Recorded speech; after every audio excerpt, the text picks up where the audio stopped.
Hello, everyone, and welcome to our stream about interpersonal violence and domestic violence. Lindsay Wilson is with us again, and today she is going to be talking about strength at home. Lindsay, welcome and take it away. What can you tell us about strength at home? Thank you, Rosalia. Strength at Home is one of the therapeutic services that we offer through the IPV assistance program here at the VA. Strength at Home is actually two groups. So we have a Strength at Home veterans group and we have a Strength at Home couples group. And overall, the point of them is to help people better deal with conflict in their relationships, better communicate with their partners, in the hopes of preventing or reducing intimate partner violence in those relationships. So, how does one get access or become a, or how does one get to be in strength at home? Sure. It's pretty easy. People can contact us directly. We can share our contact information. You can also be referred by a provider. For Strength at Home veterans, sometimes we actually get referrals from our Veterans Justice Program or from parole or probation officers, because sometimes, when veterans have legal trouble related to their relationship conflict, they are required to do some sort of group or therapeutic intervention that relates to intimate partner violence. And often Strength at Home is something they can use for that purpose. I will just say as a caveat, there are specific approved programs within the state of Maryland that are considered abuse intervention programs. Strength at Home isn't one of them, just because our program is structured a little bit differently from the community. But often, if it's discussed with parole probation or specific judges, they will accept it for veterans. So we get referrals from there as well. For couples, usually we are getting referrals from providers or people contacting us directly. And for Strength at Home couples, only one of the members of the couple has to be a veteran. So even if you're a veteran who has a partner who's not a veteran, and you guys are having these issues, you guys can still do Strength at Home couples. Certainly we have some couples that are both veterans, but it doesn't have to be the case for people to get referred to us to join the group. So, what are some of the things that veterans learn at Strength at Home? Because when you say communicate better, that's such an abstract concept. Sure. Like, can you give some examples of what that means? And is there a structure to the Strength at Home? Yes, there is. Thank you for asking, Rosalia. So the Strength at Home Veterans Program is 12 sessions. So you would meet once a week for 12 weeks. Each session is 2 hours, which sounds very long, but I promise that it goes by quicker than 2 hours. Usually we have, often we find ourselves with veterans who are like, oh no, we're done. Because people do kind of get discussing things. So the Veterans Program, both of them kind of start with an intro of just, what's sort of going on here, orienting people to the group. We also start with a discussion of sort of the pros and cons of aggressive behavior, just because it sounds counterintuitive to talk about pros of aggressive behavior, right? Because we're saying don't do this, but there are pros. That's why people do it. No one would use aggressive behavior if you didn't get something out of it. So that's to kind of just get the discussion going. We move into talking about how trauma can impact relationships. We also talk about different kinds of abuse, because sometimes maybe we're doing things that we don't realize are abusive behaviors, especially when it comes to like psychological or like emotional verbal abuse. Those things we may not recognize that behavior. I think it's easy to think of like physical abuse, but some of the other stuff can be more subtle. But yeah, a lot of people have had difficult experiences. They've experienced trauma, and that can lead to things like issues with trust, issues with self-esteem, and those things can also then contribute to conflict in relationships, right? If you have trust issues, that might show up with your partner. So we talk through those things. We get into conflict management. So we talk about anger. Anger being an emotion that everybody has that serves a purpose, but also how can we maybe express it in a way that's more healthy and not aggressive. We talk about some techniques like timeouts. So, if you're in a relationship where there is conflict, we talk about maybe recognizing how, when things are escalating, and how we can maybe take some time apart and then come back at a time when we can have a more productive conversation. We get into some coping strategies. So first we talk about survival mode thinking, which I think is something, especially people who've experienced trauma, I think it may be common for veterans who've been in combat to have this sort of lens of survival mode, right? Perceiving things as a threat, or like interpreting things in a negative way. So, and you can imagine how that impacts a relationship, right? If you interpret everything in a negative way and your partner says something, if you interpret it in the most negative way, now it's a fight. So we talk about that and how to maybe combat that. We also talk about stress generally. What are different kinds of stress? How can we cope with that? Because obviously we know when we're stressed, that impacts our relationship. And the last 6 sessions really get into communication, and we get into specific skills like you alluded to, Rosalia. So we first talk about the roots of everyone's communication style, because we know that we learn to communicate maybe from the family we grew up in. How did people express anger? How did people express other emotions? In the military, people learn certain ways to communicate. And then maybe even in life since the military, we talk about all of those things so people can kind of start unpacking where some of these things came from. We get into more specific skills, active listening. I think we talked about this last week, but active listening, being able to sort of actually listen to your partner to understand and not just to respond, right? Helping them feel heard so that you guys can have a more productive conversation.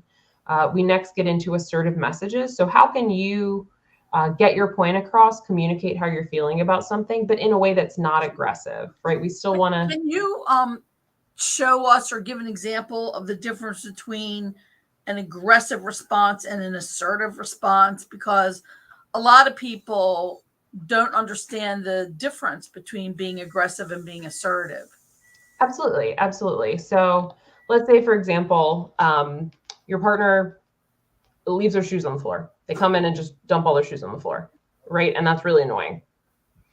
An aggressive response, maybe you yell at them, right? Stop leaving your shoes on the floor. What's wrong with you? Why are you leaving your shoes on the floor? You think I'm your maid? Are you an idiot? Why would you leave your shoes on the floor like that? That's aggressive. An assertive way would be like, hey, it's really frustrating. I feel really frustrated when you leave your shoes on the floor. Can you please put them in the closet? Sounds much nicer. Yeah, but you're still saying what bothers you and asking them to do something differently. We don't want you to not say what you think. That takes you into passive. And we talk about that in the group too, that if you're too passive, these things build up until it kind of explodes, and then we might end up in aggressive. So you want to still get your point across. You're allowed to be frustrated or annoyed or angry at your partner, but we want to communicate it in a way that's respectful and productive and easier to be heard. Because I think the way that I was saying the aggressive response, I think to me, that just makes someone want to be aggressive back, right? They're just going to want to argue with you. Whereas if you're more calm and respectful, maybe people are a little bit more willing to engage. Can we go back a little bit to conflict? Yes. With the Strength at Home, conflict is a fact of life. Everyone faces conflict every day, whether it's with your neighbor next door or whether it's with the, any kind of company that says it didn't get your payment when you paid it. Like there's conflict all the time. Yeah. In the Strength of Home program, do you find that there is a constellation of conflicts that plague every relationship? It's just a matter of how they handle it. I mean, because, when 2 people or more are living in the house, there's bound to be conflict, but part of that, some of that's normal and natural in trying to adjust to living with others. Absolutely. Yeah. Conflict is inevitable. It just is part of it whenever there's more than one person involved. And so that's why we don't really talk about avoiding conflict. It happens. So that's why we were talking about, and you're going to get angry too, right? Like I said, that's a normal thing. Anger is a healthy emotion that exists to tell you something about a situation, right? It usually is like, I don't like this. This doesn't sit right with me. So anger serves a purpose. Conflict is going to happen because unfortunately, like, everybody doesn't, fortunately, sometimes it feels unfortunate. Everybody doesn't think the same way. Everyone doesn't have the same, come with the same experiences. So it's natural that some of my stuff and some of your stuff are just gonna butt up against each other at some point. So the idea is, like you said, about how to handle that in a way that is healthy, respectful, constructive, rather than aggression and potentially violence and like abusive behavior. Because sometimes that's where we go, right? It's, I'm right and I want to kind of dominate this conflict, and you need to hear what I have to say, so I'm going to yell it at you. And maybe there's a way that if we can kind of express ourselves in an assertive way, if we can take a time out when we're feeling really heated, that we can work through whatever the conflict is. But absolutely, it's going to happen. And I think it's really just about how we can approach it. Well, is there specific conflicts that people in relationships face that maybe others, like, is like, are there specific sources of conflict that you teach veterans and their couples how, or people how to handle, like conflicts over money, conflicts over in-laws, conflicts over kids, conflicts over pets? I mean, there's a whole lot of home-related things. So is there a constellation of conflicts that cause the most problems? I think it really varies based on people. So one of the good things about being in a group like this is that people get to sort of bring their own examples. So like when we talk about timeouts, we really talk through like what situations could you use this in, and how are you going to do it, and how will you signal to each other, and how long of a timeout will you take? And the point is too, if they have a partner at the time that they're in the group, is that they also talk about this plan with their partner, because you don't want to do it unilaterally, because then it's not helpful. You're just walking away in the middle of an argument. But we also know that you want to talk about it before you need it. That way it's something you can use. So I think that it varies. We also have a lot of there's homework in the group. We call them practice assignments, but it's basically homework. We do a lot of, there are forms called anger analysis forms, where each week, when we come back to group, the veterans have had a chance to think about a situation where they got angry over the past week and how they handled it, right? And also how they recognized it within themselves. So like, what were your physical feelings when you felt angry? What thoughts were you having? What other emotions were you having? Because usually, like, anger obviously is an emotion, but like a lot of times anger kind of shields something a little more vulnerable under it. So maybe you're really like embarrassed, but the anger's on top of it, or like you're hurt. So we talk through that, and then we talk about how they responded and maybe how they could have responded differently. So I think that also gives an opportunity for us to see the sort of wide variety of conflict that people can experience in relationships or in their life generally, because it is so, the trigger points for everybody are so different, right? Like there are some people that get really annoyed when like someone's late, and some people that we had a couple in Strength at Home couples that their daughters-in-law were always a source of conflict for them. So I think it really varies by person. And the good thing is, everything that we do, you can kind of bring yourself to it, talk about what the issues are for you, and work through it that way. So after the 8-week program is over, what happens then? Because it's not like even 8 weeks seems like an overnight fix, and it's sort of not an overnight fix. Sure. So can people repeat if they feel the need to? Can they, is there another program they can graduate to? Yes. So the Strength at Home Veterans Program, 12 weeks. People can repeat it later if they want to do that. There's also, so the general Strength at Home 12 weeks is considered phase 1. So people can do, it goes up to phase 3. I will say locally, that's not something that we've done because we just haven't had the interest, but it is something that exists, and certainly if there's like interest from our veterans, we can always do it. And those kind of do a little more deep unpacking of some of this stuff. So stage 2 gets into what are considered like core themes that relate to trauma. So there's like more talk about trust, more talk about self-esteem, shame, power and control, those sorts of things. And stage 3, they're both shorter too. Stage 2 is 8 weeks. Stage 3 is 6 weeks. I'm sorry. And that one gets into tolerating distress and also handling potentially difficult situations. So they sort of just give you a lot more time because, like you said, it is the 12 weeks. It feels long when I say it, 12 weeks of 2 hours a week, but like it does fly by, and it is kind of introductory. And certainly some people find that they want to do some individual work. Maybe it sets them up to do couples work. I've had veterans who, once they started talking, like I said, we talk about how your communication style came from your family. Once they started talking about their family, they were like, I have some stuff to unpack. And then they connected to trauma therapy to do some additional work to build on this. So definitely there's opportunities to build more on this work. I think it just sort of depends on what the individual veteran needs. And that's something that we talk about in the last session, about, how do we plan ahead? How do you want to take this and kind of move forward from here? Just to make sure you can keep building. Those veterans who are referred to by the justice system,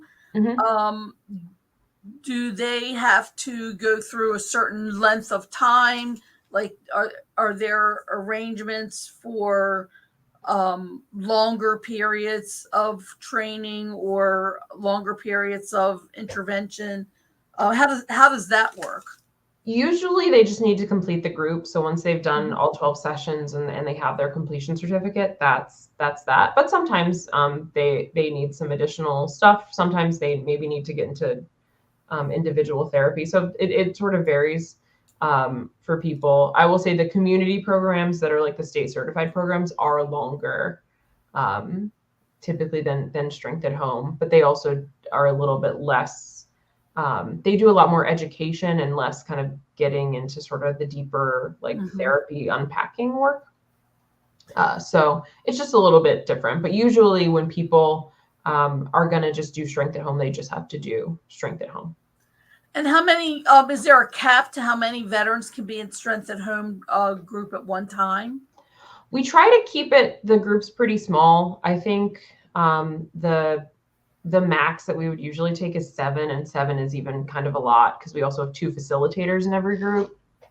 So I think a sweet spot is like 5, maybe 6 is good because you can get some good discussion. It's also a closed group, which means you can't just kind of join at any time. Like you have to start at session 1. And so we have like a start date and an end date for a group. So, if you miss the beginning of this group, we would either schedule you for our next group, or we, thankfully, a lot of the VAs are still doing these groups virtually. So if people can't wait, we can always connect them to a group that's coming up at another VA. But we try to keep it small. It seems like that has been, in the groups I've done, that works best, just because you have enough people to have some discussion, but it's not overwhelming. Everyone still gets a chance to talk and share. And I think sometimes being in a group too, like for our veterans, like that feels like a lot. I don't want to talk about my business with everybody, but I do think that it does give you a real chance to relate to other people. I find people really like, yes, exactly, when they hear other people talking. And sometimes too, it's really nice to just be able to be like, kind of offer your feedback to each other. Sometimes kind of like people kind of check each other in the group, right? Like, hey man, I think that actually was aggressive. That kind of thing. And so it becomes a really good, like, supportive environment for everybody. Because I think also, like, you don't want to come to a group and just hear like me talk the whole time.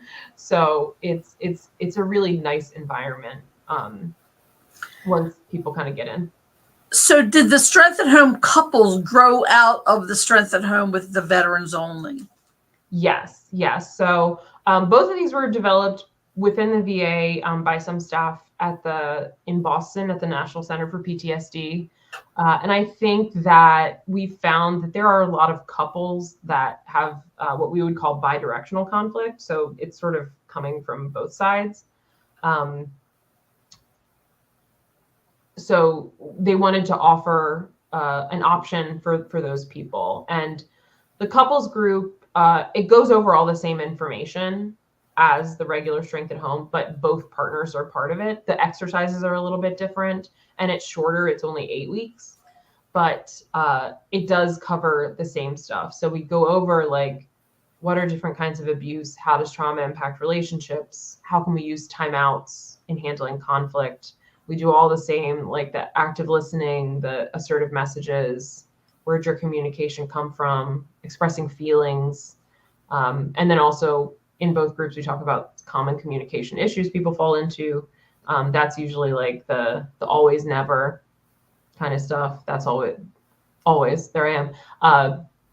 That can be a big issue in arguments, right? You always, you never, or like, I'm going to save up everything I'm mad about and dump it on you at one time. Like those sorts of things that we see in arguments. And I think, again, it's the communication stuff, I think, is really useful for everybody, because I think that generally active listening, assertive communication is not necessarily like the baseline for people. Mm-hmm. So it is always a good reminder, I think, for everyone, for me, that we need to do these things, right? That when we're in an argument, you gotta argue about that argument, right? You can't argue about 10 arguments ago, kind of thing. So, but yeah, Strength at Home Couples gives both of the people the opportunity to learn these skills directly. In the regular Strength at Home program, the veterans, like I said, there are exercises where if they have a partner, they can practice with them, right? They're supposed to practice active listening with them and stuff like that.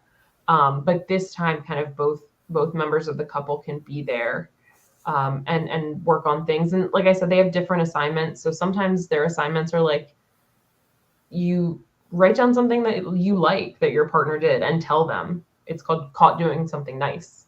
Because sometimes I think, especially when there's a lot of conflict, we are stuck on the negative stuff. This is what I don't like that you did. You made me mad, da da da da. But like, what is good, right? Because there's something that's like keep you in a relationship. So I think it's a really good opportunity. And it's for couples that do want to stay together, right? So sometimes people want to kind of break up and process that. And that is certainly something that's worth working on. It's not what this group is for, but it's, like I said, an opportunity. Usually when there's kind of more verbal, emotional conflict back and forth, for both members of the couple to be present, to learn the skills and practice them together with some support from facilitators.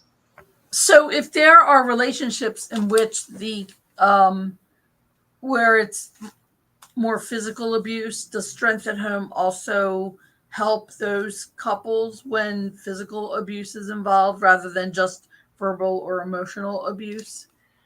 So it sort of depends. I will say for couples, again, we usually want it to be something where it is more bidirectional. So if it is like one person kind of being physically abusive toward another person, they probably wouldn't be a good fit for the Strength at Home couples group. If there's been an incident where maybe there was like pushing and shoving in the midst of an argument, that's a maybe.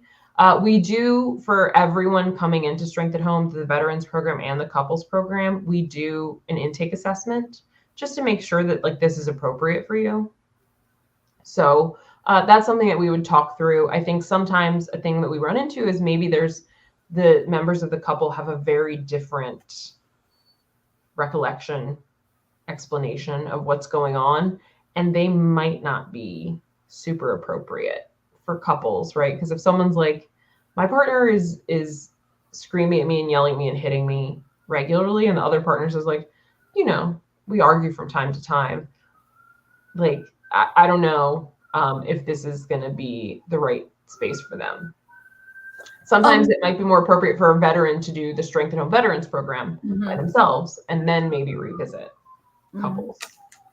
So what is some feedback that you've gotten from veterans who have gone through both of these programs? I think that we sometimes the best feedback, as I mentioned, one group I did, I had a veteran call me and say that it was a relief to start talking about some of these things, and that was a veteran that I referred to trauma therapy. That was really heartening for me, that it just sort of like opened the door for them to talk about these things, because I think that's a hard thing when we're carrying like trauma with us. To If we don't deal with it, then it does manifest in these ways through like conflict and aggression and stuff like that. I've had a lot of veterans offer like good feedback. They've found the information to be helpful. They found their other group members to be supportive and helpful, right? They offer each other suggestions. They exchange phone numbers at the end sometimes, to be there for each other and sort of kind of keep each other on track too. Yeah, I think that it's an opportunity, like I said, I think, to share how these things apply to you and to figure out how you can kind of improve your skills, improve your like relationship in a way that makes sense for you, with the recognition of like, you've been through some stuff, and that shows up, and here's how we can maybe interrupt that cycle a little bit. But couples, I think, similarly, there have been people who've found the conversations that they've been able to have with their partners very helpful.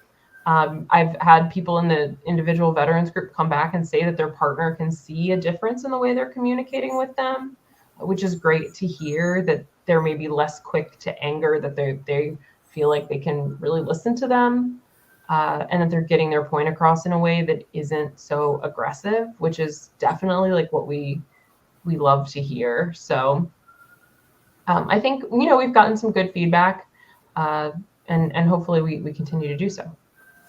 So how can veterans self-refer to these programs? And if there's a phone number they can call, I'm going to write it. I'm going to put it in the comments, yes, so that people can see it. Absolutely. I will. I'll send it to you. Maybe you can just copy and paste it. That might be easiest. Okay. There are two.